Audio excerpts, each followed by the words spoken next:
Hey everyone, Judicial Watch President Tom Fitton here with our weekly update on social media. Thank you as always for joining us. What has been a dark week here in Washington, D.C. with the outrageous, corrupt indictment of President Trump. Obviously, I'll be spending the bulk of my time talking about that. Plus, we have a development in the Biden records fight, his Senate records. We've got a hearing coming up before Supreme Court of Delaware next week, and I'll give you an update on that as well. But this is a week that will go down in infamy with the corrupt Biden Justice Department indictment of President Trump over this documents hoax they ginned up to try to destroy him. You know, the left media and a lot of our friends in the media will focus on the indictment that was issued just a little bit ago. He was indicted in Miami yesterday.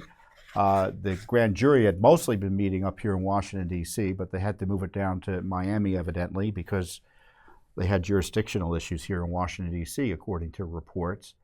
And it's an indictment about nothing. And I can't overstate. It would be difficult to overstate. I guess I can always overstate something, but it would be difficult to overstate just how corrupt this process is. Everything that we've been warning about, with the Durham investigation, or that Durham report that had confirmed the bias against Trump, infecting the investigations there, the abuse of the Justice Department and the FBI has resulted in this unprecedented attack on representative government, our Republican form of government. And the idea that the Justice Department and the FBI can become fully weaponized and turned into political enforcers for the President of the United States to jail his number one political opponent. If that's allowed to stand and that becomes the norm, we will lose our republic. So this isn't just about Donald Trump. This is about the future of this great country and whether or not we're going to let a political party, frankly, and politicians and deep state operatives take away our right to govern ourselves and take away our civil liberties and the civil liberties of those who we choose to have lead us for political purposes. And I've been highlighting this communist revolutionary approach to governance that has been metastasizing over the last few years. And frankly, this is evidence of it. They have, how is it you figure out, what are the indicia of figuring of politicized, corrupt indictments? It's a novel application of the law in a way that's never been pursued before, and that's what's happening with President Trump.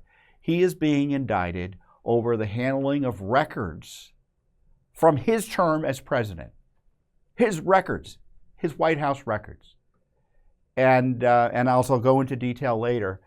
There's no good faith basis to challenge him on that.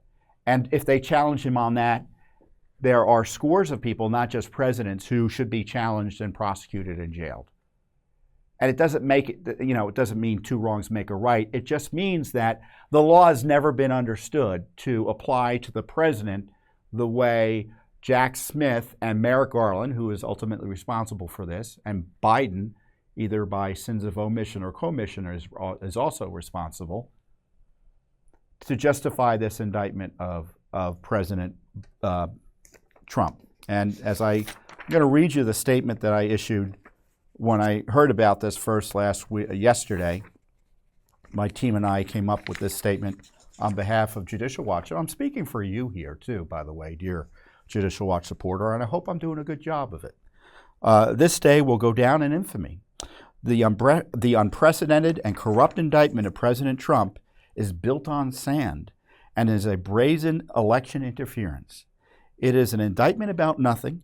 Biden's further transforming of the FBI and Justice Department into political enforcers in order to jail his leading political opponent could lead to the end of our constitutional republic. The indictment has followed years of prosecutorial misconduct, harassment, and abuse, victimizing Trump. Not only is Trump innocent, but he's a crime victim. Joe Biden wants to distract from his own personal corruption and join the ranks of foreign dictators by trying to jail and turn Trump into a political prisoner. Congress should act immediately and do everything possible under the law to undo this attempt to wreck our Republican form of government. Every candidate for public office should also denounce this attack on our elections. Let's hope the courts recognize this sham indictment for what it is and shut it down. In the meantime, Judicial Watch will continue to hold the Biden administration accountable for its role in the worst government corruption scandal in American history, the effort to abuse and destroy President Trump. Now, as you may recall from last week, I don't know if you watched this episode last week, I was a witness in this case. I was called before the grand jury, dragged before the grand jury after they came. The FBI was sent to my house to serve me a subpoena. And I made the argument in the grand jury, and I was harassed because I was making this argument publicly, that there was no there in the targeting of Trump, that prior Judicial Watch experience with this area of law showed that the Justice Department was changing the rules to target Trump. And this is the issue. The issue is the Clinton sock drawer case. And what's so dishonest about this indictment, well, I'll get into the indictment later. The Clinton sock drawer case is the governing case, I would argue, in terms of explaining what Trump did and how it should be analyzed. And many years ago, Judicial Watch, I guess it's 10, 12 years ago now, we had sought records of the Clinton tapes. These were tapes that Clinton had that were given to him of his working as president. So they were presidential tapes, right? Now, he was talking to a foreign leader, he was talking to members of Congress, all sorts of things that presidents do and would be typically presidential records if they were analyzed. But he kept them, right? And we thought they should be taken by the archives. And they told us, no, you can't second guess. And so this is how I described it. And I'm going to give you a fuller recitation of this because I think it's important. This is an historic piece of, this is an infamous but historic indictment. So I want you to know just how dishonest it is because it doesn't mention any of this in the indictment, by the way. The Presidential Records Act, the Constitution's, the President's prerogatives under the Constitution, etc.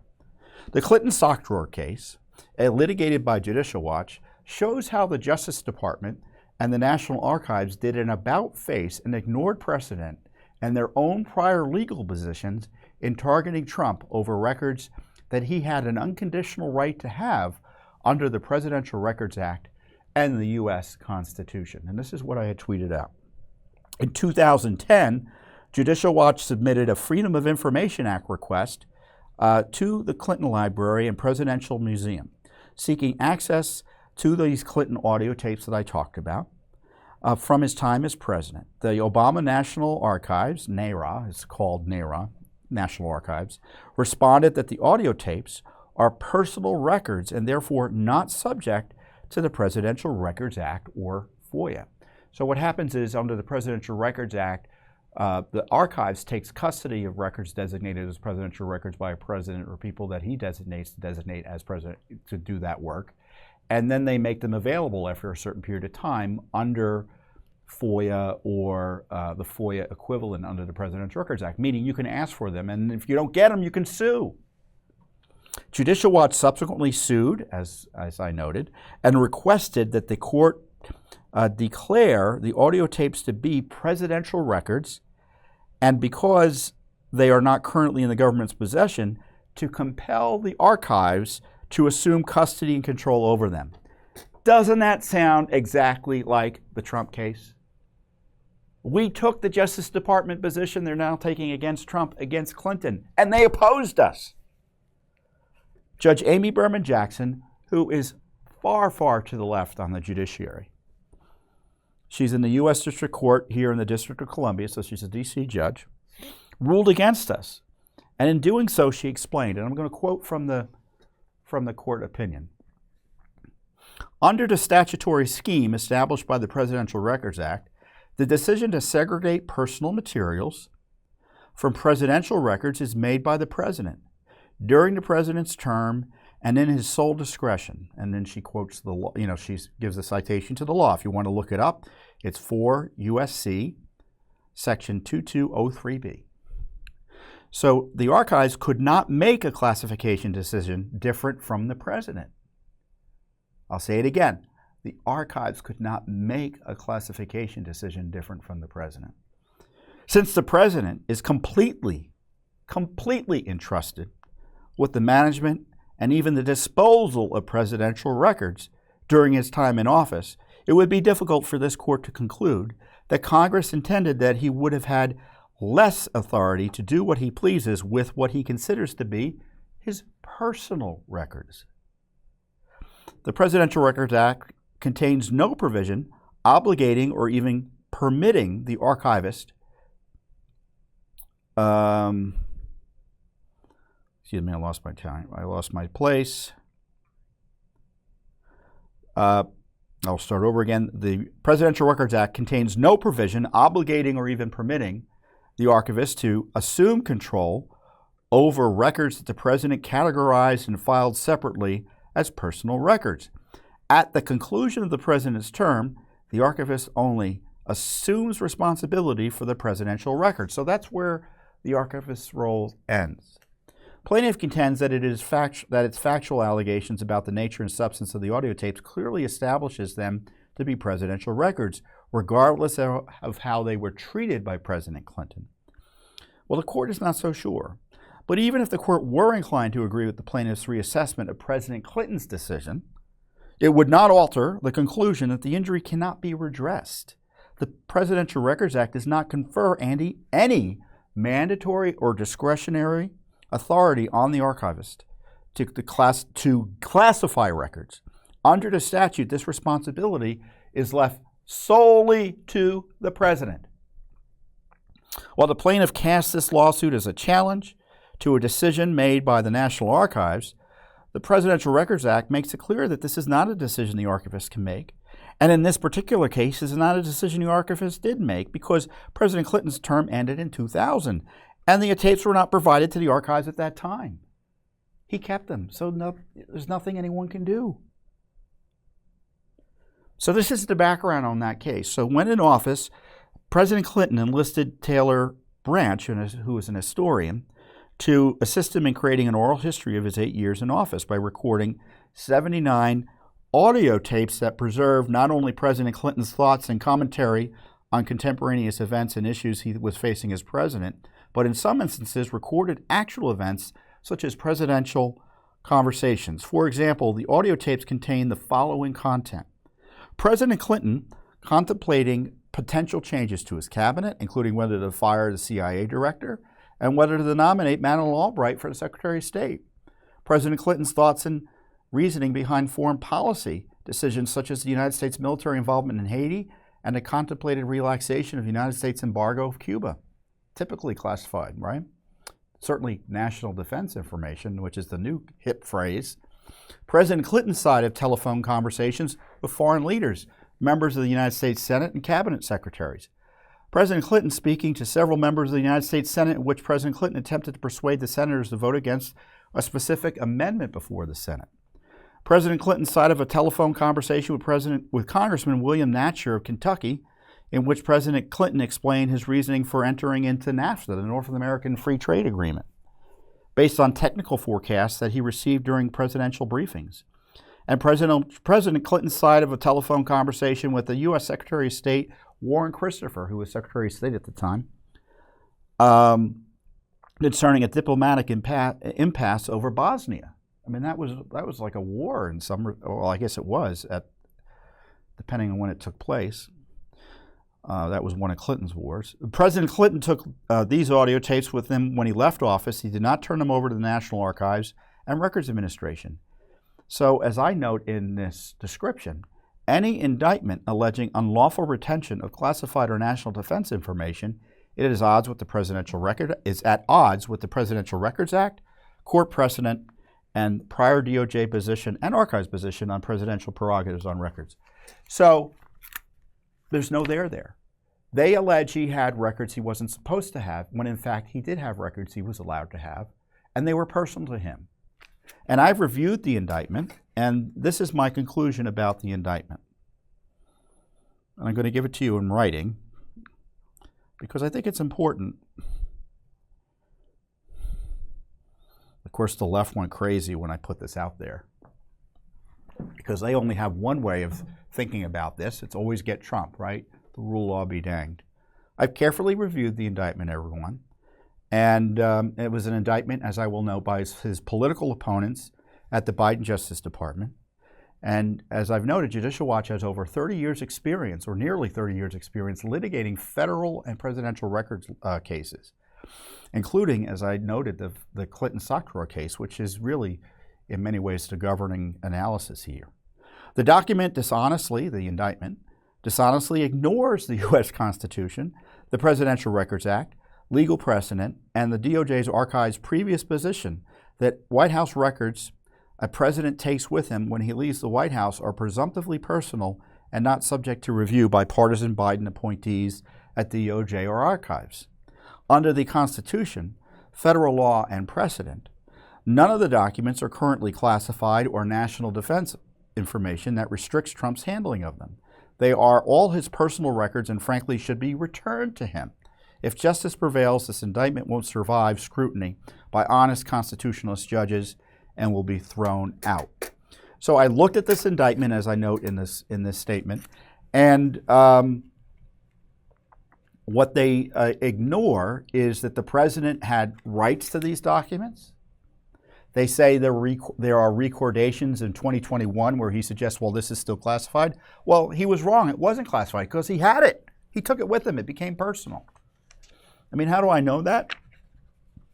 Because in one of the court hearings related to this Clinton sock drawer case, Justice Department took the position that if the president has records after he leaves office, they're presumptively personal. Except if you're Trump, right? And on top of that, they concoct and highlight all this alleged obstruction, which looks to me like the president joking around about documents and whether he has to comply. I mean, at one point, this is what they consider to be a smoking gun. Trump and his attorney number one, then discussed what to do with a folder full of the classified records they had found in response to this subpoena, right? And then whether Trump the attorney should bring them to his hotel room and put them in a safe there.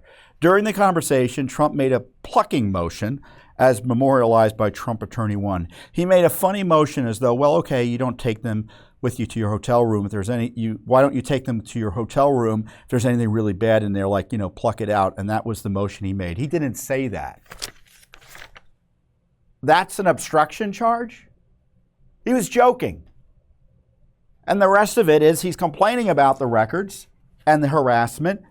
And the Justice Department's position is, Jack Smith's position is, if you object, you are obstructing. And of course, that's not the law.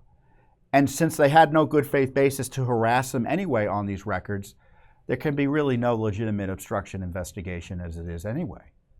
And so it's now in Miami. It's before Judge Cannon, who was the judge that was sympathetic to some of Trump's complaints about Justice Department overreach when the FBI raid first occurred.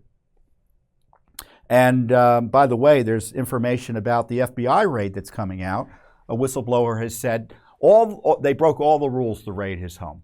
It was run out of D.C., and the FBI said they wouldn't do that anymore after the Russia hoax. Well, they did it for Trump again. The raid wasn't run out of the Miami office of the FBI. The folks, headquarters and the FBI was running it in D.C., and it was in Florida. I mean, there was something going on with that raid. So here we are. We have this unprecedented situation of our democracy, our constitutional republic. And I know some people get upset when I say the word democracy. It's not a sin to say the word democracy. But, we're a constitutional republic that has democratic features, right? And it's being destabilized by this administration. And because, here in Washington, everyone's like, oh, this is so important. This indictment is very serious. It is serious because they can put him in jail. They want to put him in jail. They want President Trump to campaign from jail. This is an election document. If the Democratic National Committee wrote this, it wouldn't be a surprise to me. For instance, they add statements that Trump made that are completely irrelevant, where he was talking about classified records generally, and making other statements. He made a joke about Hillary Clinton being able to keep records, get away with deleting classified records because she had her lawyer do it. And believe it or not, they thought that was a good thing to put in there, as opposed to it highlighting the disparate treatment between Trump and Hillary Clinton, who had records she had no business having. All those laws that I said protected Trump from this type of scrutiny don't protect Hillary because she doesn't have the authority as president, as Secretary of State, to take classified information like she did. So what's going to happen, as I said, Judicial Watch is going to keep on pushing. Despite them harassing me and Judicial Watch through this grand jury appearance, because I saw up front, I'm a witness to the fact that this is a politicized investigation. It's not just prosecutorial misconduct in step 1, 2. It was prosecutorial misconduct from the moment the Justice Department began harassing Trump in 2022 on this. And it hasn't stopped. For instance, there is a allegation out there, Mr. Nauta, who was I think that's his last name, who was an aide to Trump, who's also been indicted in an abusive way. His lawyer said that one of the lawyers for the Justice Department mentioned the fact that this lawyer was angling for a judicial appointment here in D.C. The lawyer was outraged. He's like, well, why are you saying that? Are you dangling the prospect of a judicial appointment in a legal matter in order to get the lawyer's client to cooperate? What is going on? Now, what should be done? As I said, Biden should shut it down. He won't. The Justice Department can be shut down by Congress, more or less. This investigation can be shut down, and the courts can shut it down. And you can be sure that Judicial Watch will continue its already numerous FOIA lawsuits to uncover this corruption targeting Trump, specifically on this records issue. And we'll file more lawsuits, if necessary, on more topics as we investigate this further. And I can tell you, because I'm a witness, that this investigation is corrupt. I saw it firsthand during my grand jury testimony. I saw it firsthand through the way I was treated. And now I see the way Trump is being treated here. So pray for President Trump. Pray for our country. This indictment's about nothing. They want to jail Trump for the rest of his life. I mean, some of these charges are 20, you can face 20 years per charge, it looks like. So there's like 36 documents, and so each document is a count. Each count is 20 years. So I don't know, is it 20 times 33? Or 36 or whatever. I mean, they want to jail Trump for the rest of his life over a document hoax. And it is a hoax. So I know you're all upset about it. I'm upset. I'm upset personally. I know Trump a little bit. And I don't want to see any American citizen harmed, but certainly someone you know.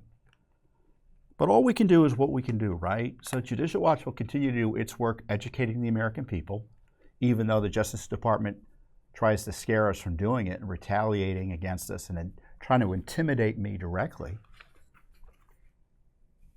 And you should demand that Congress do everything it can to shut this down.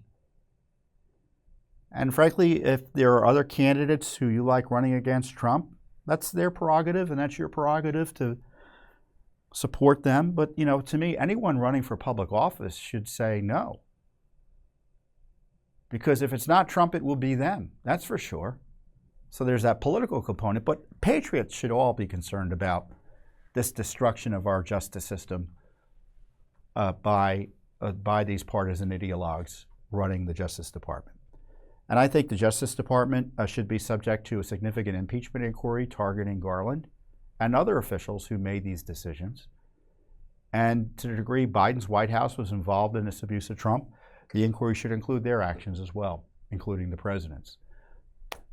This is a battle for the future of our country. And if you have people who are engaged, what I would consider to be in a seditious conspiracy against our Republican form of government by abusing the powers entrusted to them to jail citizens that they know are innocent or shouldn't be prosecuted, then they should be confronted with all the tools available to us under the Constitution, whether it be through congressional powers, through complaints within the executive branch. Who knows, maybe something will come there, and through the judicial branch as well. And of course, Judicial Watch will continue to conduct its independent oversight on the outside. So, Jack Smith is going to be a lot in the news a lot these days, as I highlighted last week. They don't want us to know the names of anyone who's working for him. I guess some names will become more public now that the indictment's proceeding, but they're hiding all these names. Why? Because I guarantee you they're all Democrats or leftists who are supporting Democratic candidates who have a record of being anti-Trump. Otherwise, people wouldn't, no ethical person who didn't have a political axe to grind would sign on to this indictment. No one would sign on to this indictment if they were honest in the Justice Department. So you can presume people who approved this indictment did it for political, corrupt reasons. And that's why we want to expose it, the names of those involved, because we have a right to the names under law, and there's no right to withhold them. So despite the effort to intimidate Judicial Watch, we're pushing hard for more information on this abuse. And and of course, the other big story out there, which of course is something I'm not focusing on. I guess I've fallen into the left's trap, right? We had more information come out, further confirmation of this bribery allegation involving Burisma and Ukraine and millions of dollars with Vice President Biden, or then Vice President Biden. And Comey has pulled back from contempt for Ray, because Ray, I guess, has made the document more readily available than it previously has been. But I still don't understand why there's no contempt, because I don't believe that the subpoena has been followed through on or complied with as it should have been. But that's my own approach, because we still don't have the document. You can be sure the Judicial Watch is going to be suing for this document about this bribery involving Joe Biden. And one way to guarantee that Joe Biden is never indicted, his family is never seriously analyzed, is, besides having corrupt people who are willing to look the other way, is to have the Justice Department do nothing but target Trump. So that way there's nothing else they can do in terms of having another significant investigation. And that's what's happening with the Biden crime family. So we won't be distracted by that. We've got lawsuit after lawsuit investigating these allegations concerning Joe Biden. We've uncovered key documents already about it, and more are coming. So we will always keep our eyes on the ball, even though there's numerous balls on the field. We're always going to be focused on what we need to do to get the most significant truths out about what your government is up to. And speaking of Joe Biden and documents, do you know he had classified records from his time as a senator? Now, the Presidential Records Act doesn't apply to the Senate. He can't have classified records in his files. He's not allowed to. He's broken the law. Are you aware? And by the way, he's also had records from his days as vice president. You remember, in his garage and things like that. I'm not aware of any people being called before a grand jury by that so-called investigation. Are you? But getting back to the Senate records, he's got 1,800 boxes of Senate records that he's hiding from the American people in the University of Delaware as a result of a secret deal. Now, Judicial Watch and the Daily Caller News Foundation sued in Delaware State Court for these records. And, the initial rulings were, they're not records under FOIA because there's no government money being used to take care of them. And we said, well, give us the documents showing that that's true. And tell us what the deal is. What's the secret deal? How's it being funded? Things like that. And they don't want to tell us that, right? And so in order to get the documents, we kind of have to show, in large measure, that there was government money behind them, in addition to Joe just releasing them. But, evidently that's not going to happen. So we've been pushing and pushing, and we wanted the Delaware Supreme Court, who initially the court wanted the lower court to, consider this issue about getting this secret deal public to Judicial Watch and the Daily Caller News Foundation. And then the court ruled against us again, and so we went back up to the Delaware Supreme Court. So next week, the day after President Trump has to go to Miami for his indictment, there's a court hearing or court argument in the Delaware Supreme Court up in Delaware about the secret deal between Delaware, the University of Delaware, and Joe Biden to keep every one of his records secret. until at least 2 years after he leaves political life. Isn't that convenient? So the argument will take place on June 14th. We have filed a request for all records about this deal, and the Daily Caller's News Foundation wanted the boxes of records as well. So this has been a big battle. It started in 2020, so now it's 2023. It's been going on for 3 years. We haven't gotten one record yet. And it's been back and forth in the Delaware courts. Isn't it interesting how it's Judicial Watch and the Daily Caller News Foundation that's doing the heavy lifting here, and the media doesn't care? You know, the President of the United States, no one cares what he did as a senator. Jeez, well, how corrupt the media is. And we're also asking, let me get back to where we are. So we asked for these records, right? And what happens is that the University of Delaware keeps on telling us there's no public money, but they don't want to give us the information to show that's the case. And so we filed another appeal with the Supreme Court that they're going to hear this next week, as I said. And part of that appeal is we're seeking discovery. We want to know what's going on here with how this is funded.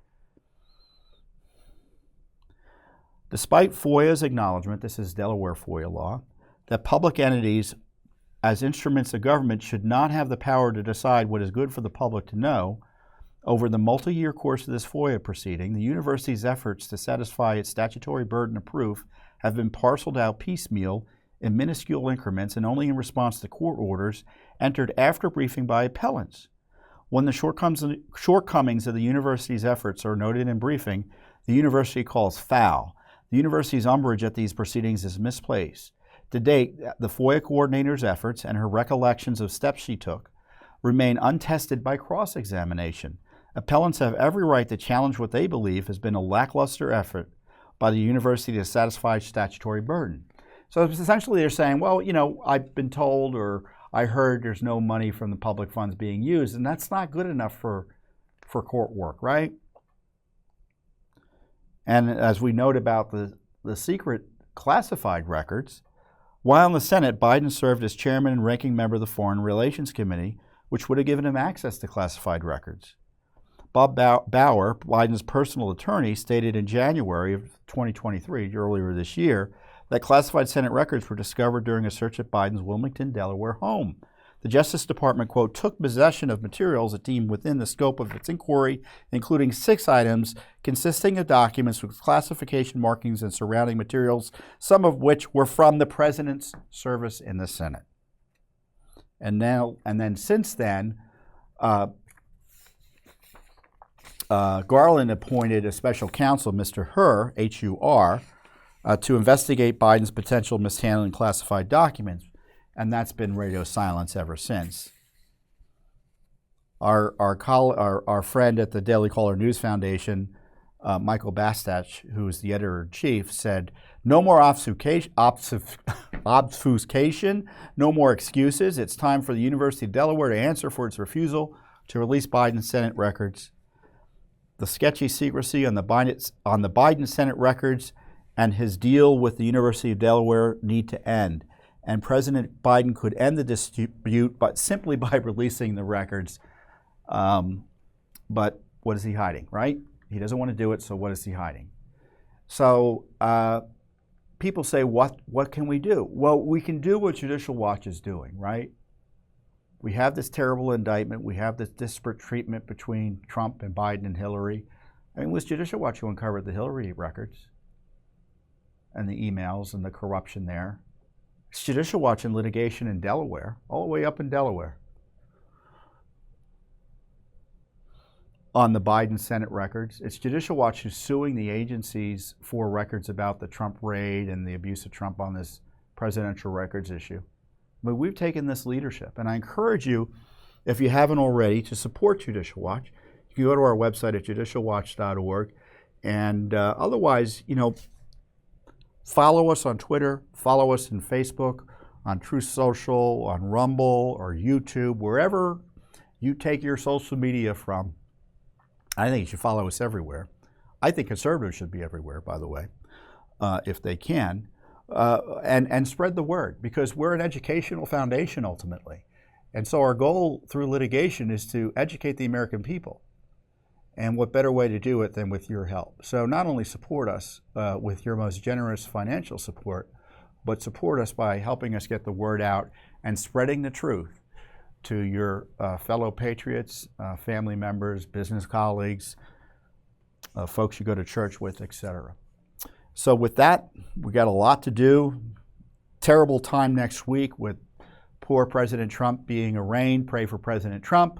Pray for our country. There's an ill wind blowing of corruption and government abuse, but Judicial Watch won't be bowled over by it. We'll stand strong on behalf of you, the American people, the rule of law, and the United States Constitution. God bless you and God bless America. I'll see you here next time. Thanks for watching. Don't forget to hit that subscribe button and like our video down below.